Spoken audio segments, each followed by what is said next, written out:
Assalamualaikum warahmatullahi wabarakatuh. Saya akan memperkenalkan anggota kelompok saya. Saya Desta. Saya Farah. Saya Resi.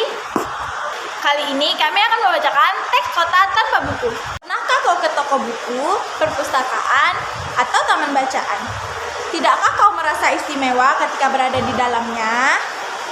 Di sekelilingmu ada berbagai toko dari dunia nyata dan dunia khayalan. Tempat yang pernah kau kunjungi dan yang belum, informasi dari cerita masa lalu, masa depan, dan masa kini. Semua berpadu, semua berada dalam genggaman. Berada di antara buku, tidakkah kau merasa menjadi raja dan ratu? Ruang dan waktu seolah menyatu tanpa batas. Kau bisa terbang, melintasi sekat negara, dan melewati berbagai zaman. Kau bisa menyelam ke dalam samudra, melayang di angkasa, bercanda dengan aneka satwa, dan berkenalan di tengah padatnya kota, juga di ribuan raya. Kau tahu buku adalah jendela dunia, kunci pengetahuan dan pintu wawasan. Muhammad Hatta, sang proklamator, berkata, "Aku rela dipenjara asalkan bersama buku. Karena dengan buku aku bebas." Melalui buku, manusia terbebas dari ketidaktahuan. Tempat-tempat yang dipenuhi buku adalah harapan berkembangnya pengetahuan dan wawasan. Apa jadinya jika kota tanpa buku?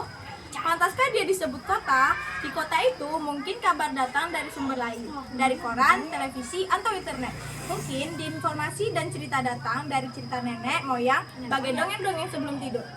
Irama warganya pun tiada beda. Bangun pagi, bertebaran di muka bumi untuk berbagai keperluan, untuk kembali pulang siang atau sore harinya. Setelah itu mereka berangkat tidur dan memulai lagi hari berikutnya. Semua serupa. Di kota itu mungkin ada bangunan bernama perpustakaan. Di dalamnya buku-buku pada dalam rak yang terjamah. Tiada tangan meraih dan membuka halaman demi halaman dengan sukacita. Mungkin juga ada tumpukan buku di sudut-sudut sekolah yang sepi dan berdebu. Jarang dikunjungi, jarang dibaca, buku-buku di sana teronggok tanpa nyawa.